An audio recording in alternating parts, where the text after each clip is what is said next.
These are two massless springs from which we see that the 1.2 kilogram of a mass is suspended.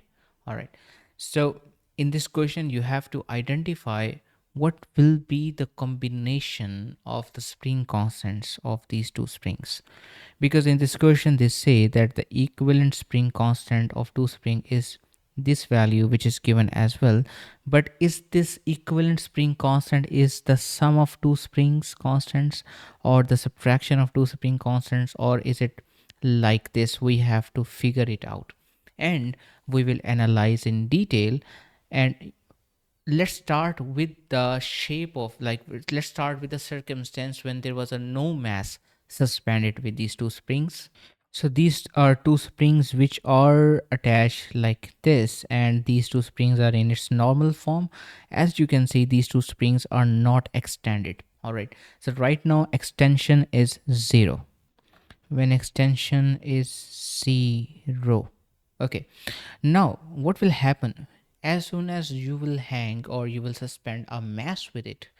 Because this mass has its own force of gravity, I mean the weight of, due to this weight, this mass will pull the earth. In fact, the earth will pull the two springs by an equal amount of length downward, because these two springs are combined, or these two springs are connected in the parallel combination, in a parallel fashion.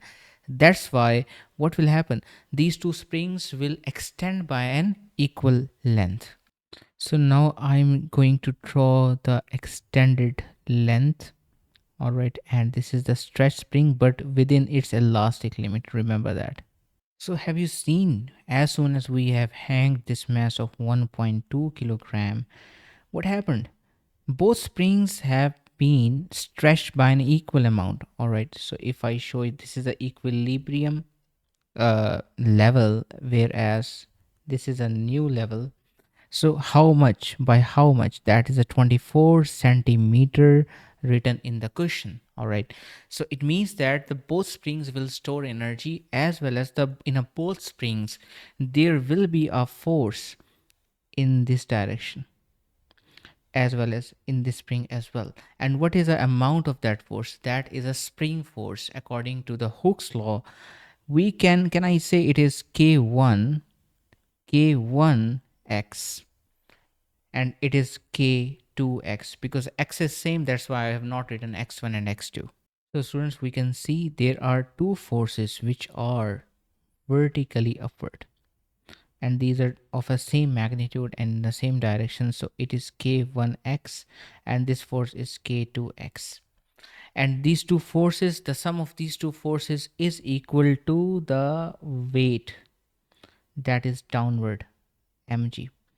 Why? Because this system is in equilibrium, right? There's a no force along x-axis, and the forces along y-axis are balanced.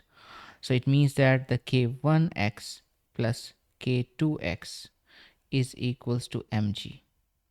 And you can take the common x out of this bracket, so k1 plus k2 is equals to mg, the weight of the object, and the sum of these two spring constants is equals to mg over x. So if we put the values, let's assume the value of g to be 10 divided by the value of x is 24 centimeter, means 0.24. So don't you think it is the same thing like 12 over 0.24, which is also mentioned over here?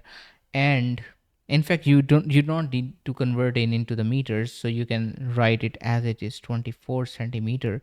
So our answer is the sum of these two spring constant is 0.5 newton per centimeter. So we have seen that if the two springs are connected like this, that is called parallel combination. Then how do we calculate the equivalent spring constant? That's, you have to simple add these two spring constants, and that's why our answer must be option D.